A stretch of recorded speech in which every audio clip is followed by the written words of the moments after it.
We are at Business Days TV live in Cluj, December 2016, and I'm welcoming our keynote speaker and masterclass leader, Jim Bagnola. Thank you.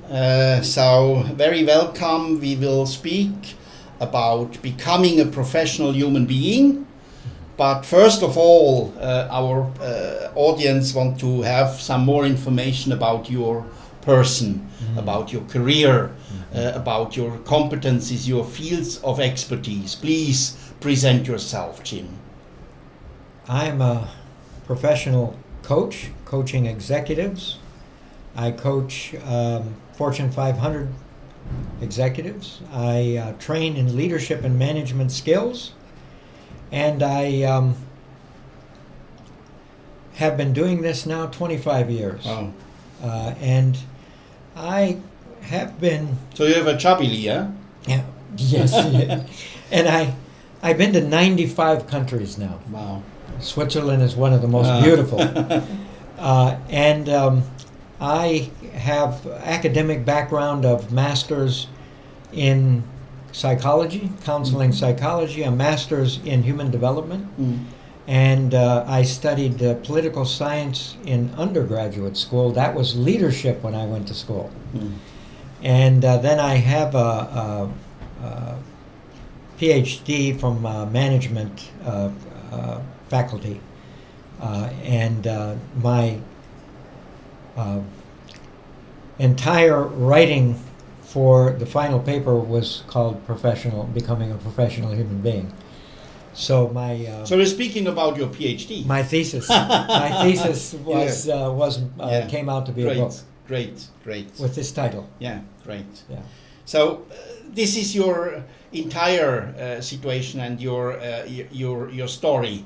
But Romania, we are in Cluj, Napoca. Please say me why you are in Romania. Which connection do you have to Romania? 17 years ago, I came here with Isaac, and I still donate time. I've been to probably 20 countries just for Isaac, donating time. And while I was here, the United Nations Development Program saw me and said, you know, we need help. Because Romania is going to the EU, and we need to help them to think like a democratic capitalist. Wow. And we want you to help us. So then I started that, and then businesses started to say, wait a minute, can you come to my company? So then I partnered with Petru Păcăraru, who's continuing to be my partner, and I'm his godfather. I was the best man in his wedding, so I'm the godfather, and I'm Italian, so it's appropriate. Wow. So I've been coming now, and I think I have more than 200 clients over 17 years now coming to Romania. So Romania is your home field as well? It's a second home almost, yeah. And I love the Romanian people, and I love the country. I love their spirit, and probably because I'm partly Italian, there's some feeling of resonance here. Okay, very good. I like it. Okay, so let us speak about your thesis and about your field of expertise, because you have done your research in this area and your professional experience. So, yes, becoming a professional human being. For me, this is a new field. Yes. So, please give us more about that. I have met people in my life who were making such a difference, both in Romania. I have some in my thesis that have made such a change in their society around them. I saw that they wanted to change the world, but they started with the world around them. And I was observing, how do you do that?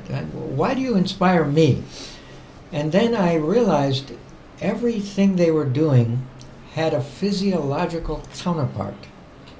So if I had a purpose and a mission, my immune system was very strong. My cardiovascular system was strong and powerful. If I didn't know what I was doing and didn't have a mission, and I didn't know where I was going, I didn't know my value system, then my immune system was weak. And I had circulatory problems sometimes. So I noticed this correlation between what we talk about in leadership and management and health. So my book intersected leadership, management, and health. Wow. And so where we spend most of our hours is at work. 60 to 70% of our life is spent at work. So how we approach work is extremely important. We can either make a living or a dying at work. 33% we sleep. You're very right.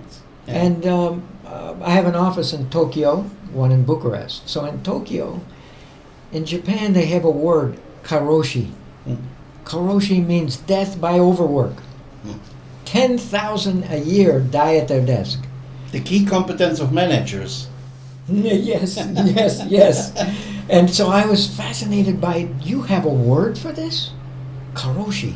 They say yes, because so many people. Why? Well, in our culture, we have built in Bushido. I said, what's Bushido? This is the way of the samurai. And so it's absolute loyalty, perseverance, work according to the manager. If the manager, the boss tells you, you stay for 12 hours, you stay for 12 hours. So, this fascinated me. A whole thing about, are you making a living or a dying at work? What are you doing?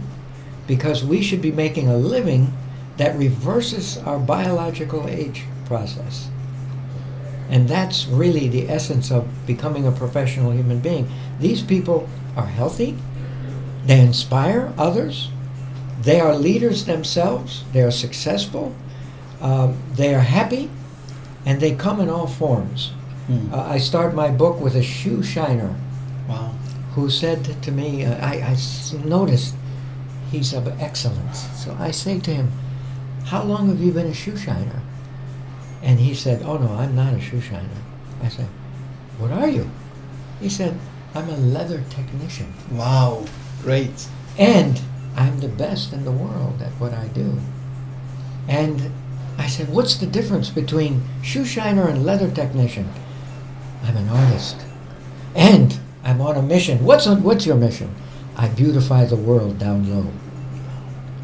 Wow. So the professional human being is on a mission to make a difference in people's lives, at the same time making a difference in their life, a positive difference, while they become financially self-sufficient. Not rich, financially self-sufficient. Rich people maybe sometimes give up their life for the money. I don't want anybody to do that. But they all should be self-sufficient, not worrying about money. Yeah. Great. Great. So I really see you look to the aim in a very entire perspective. Yes, holistic perspective. Yes. And this holistic view of this professional human being, how you define in your thesis professional? Do you look as well there very holistic to it, or? Yes.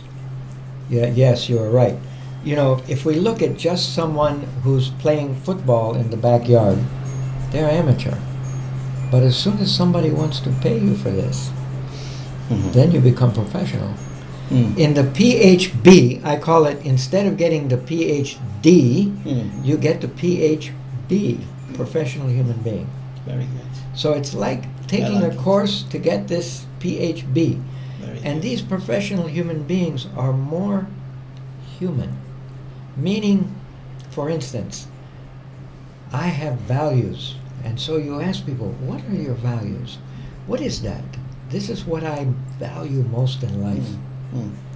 Okay, what are they? Well, compassion for my friends who are also human beings, and I want them to succeed as much as I want me to succeed.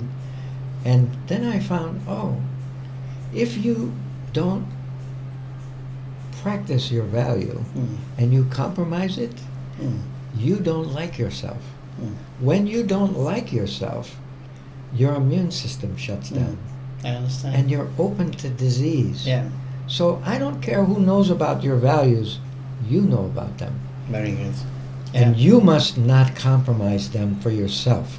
And when you do not compromise your values, this is part of this PhD degree. I like that you are giving this abbreviation to it. And a friend of mine, a philosopher, created the term not human, he said humane. So that like he that. could show very entire, holistic, and he could give the human a more central and important key, a core I like it. identity, you Yes, know. yes. And I think I like it for the future. It's the vision of Martin Buber going in that direction, Yes. and I really think this is very important. And we are just at my next area this morning in your keynote. You just great have worked with the audience, and my compliment, I was in the audience. Thank you. And you spoke about the millennials. Yes. Please say our audience some words about the situation of about the millennials, and about the situation of the millennials, and about maybe the change millennials can bring to this world. Yeah, it's a great question because the question was asked to us who are speaking. Yeah. What about leading in the digital age? What about that? Well, the digital age is here. 40% of the workforce is millennial. And in 10 years or less, 80% of the workplace will be millennial. So if we're going to lead millennials, we have to find out from them, what will I follow? What is it that I'm going to follow? So when I did my research, one is just experience, because my company here has 16 millennials and one boomer. I'm the only boomer. At 67, they're all 25 to 35. So two boomers are sitting at the moment at the Yes, table, yes, you at know? this table. Yes. And they started with nothing. We merged with a failing team building company who had no sales or marketing experience. Our company had sales and marketing experience and project management experience, and we combined them, all millennial, every one of them. And now we have come out of 50 companies. We are now in the top 5 revenue speaking, Wow. and the top 3 in the team building expertise. Wow. What I've seen in them, I have no complaints about millennials. Like a lot of my colleagues say, only complain about the people. And how you can communicate as a baby boomer with millennials? Is that okay for them? Yes, And but do they accept your experience and your ideas, your visions? without them, I would not be known in Romania. Okay. My partner is a millennial, and he has marketed and promoted me better than any other partner I have around the world. Great. He's better than all of them, and I have them all around the world. I have people because I've been promoted in Middle East, South America, North America. So he's a Africa. very empathic person. Very. And if you give a millennial something connected to their purpose in life, and you tell them, here's where we want to go, you figure out how we get there. They will get there. They are focused and they want to get there. In the meantime, you respect their knowledge, their opinion. I'm not always right. They are sometimes right. Sometimes I follow them. Sometimes they follow me. I like that. I like that to say the leader is following the staff, the employees. Exactly. It's not the old paradigm that Done. he has to go ahead. Done. It's a new situation. The millennials are moving us from from hierarchical to egalitarian. They want equal. They want, sometimes I lead, sometimes you lead. I've seen in the internet a photo of a group of wolves going through the snow, and the first wolves were old wolves, blessed wolves. Then a strong team of A wolves came, and then the normal wolves came, and at the end, the chairs of the A wolves following and looking from behind to everything and controlling everything and giving support. But it goes very quick from behind to the front. I like that. This vision. And when you told that this morning about this very entrepreneurial, clear view of millennials, how they want to work, in which time, in which steps, in which direction they want to go, which workforce they want to overtake. But they are very good workers. They do what they got, and so on. It was great. I really thought on this picture of the wolves. I appreciate that's a great analogy with the wolves. Because it makes for, they like working in teams. They're good team players. They know when to follow, when to lead. It's flexible. It's a flexible. And then when you put leader and follower together, it's power. Power is called leadership. Leadership is a power. Great. Yeah, I like that. So let us, to the next point, have a look to the future. We are at the beginning of a new century, just started, 15, 16 years, that's just started for a century. How it is changing? Is it changing? Do we will have the same needs, key core needs? Do we have new needs? How you look to that as an expert? I look to two words: conscious capitalism. Conscious capitalism means, how can we be sustainable going forward? How can businesses be sustainable? Most fail in the first 1 to 3 years. If you pass 5, you're getting good. If you pass 10, wow. But the biggest percentage fail before that. Why? Why can't they sustain? Well, I was talking to Mr. Morinaga.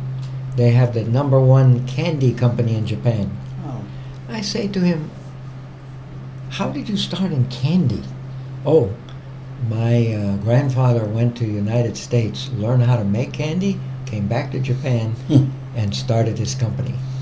And we are now 115 years old. Okay, that's really good, 115 years, sustainability. Why? And he said, Bushido, same word, the way of the samurai. He said, we're at war in business, but our weapons are loyalty, compassion, justice. These are the weapons. And this is why we sustain. We treat vendors, employees, everyone with justice. I like this example, for over years, we from Europe, especially we from Switzerland, or key Europeans and Central European nations, we laughed about the Chinese, and we thought, yes, they can produce and manufacture very cheap copies, but they then created Kaizen. They created the further development of quality management. And yes. And now they have quality. Yeah. I'm driving Japanese cars because they're high quality and the price is better, but quality is first class. So my associate, and I'm going to speak about this tomorrow, but today is important. My associate. We make a candy for the people tomorrow now. That we should. Yeah. Fred Keel wondered, we wrote similar books. He wrote it on moral intelligence, and I wrote it on professional human being. People would ask both of us, do you make a profit if you have a good character? So he launched on a 6-year program. He's from Harvard, and this was from Harvard Business Review. 6-year study on character, on the people at top of organizations. Who was making more money? How did he find out about character? Direct reports. Wow. Customers. Wow. Evaluated. The people with the highest character also made the highest profit. Wow. Over the longest period of time. 9.39% return on assets versus somebody who was self-focused. Self-focused, almost 2%. Not even 2% return on assets. So the book and the research is called Return on Character. Wow. This is what will sustain us into the future. Conscious capitalism is, I want to buy your product because you give back to the community. You don't leave a bad footprint on the environment. You treat your employees properly. You pay them a good wage. So I buy your product, I invest in your company. You're green. You're good. This is called conscious capitalism. Not unconscious. Okay. Conscious capitalism. Okay, I like it. And sorry to say, we are still through with our time. Our time is limited. I think we could speak A long the whole time. yeah, Long of course, the whole day. Yes. And I like it, and I think I hope that we have soon again a possibility to invite you to Business Days TV Live. Great. It is a great situation that we have you here for 2 master classes. This is a unique situation, and I hope that our audience can profit from that. Me too. So I like that. Many thanks that you are combining added values with human development and for a responsible world. Yes. Thank you very much, Thank you too. Jim Bagnola, Thank and you. all the best to you and to that what you're giving to this world. Thank you, and Thanks. happy holidays to everyone. Yes.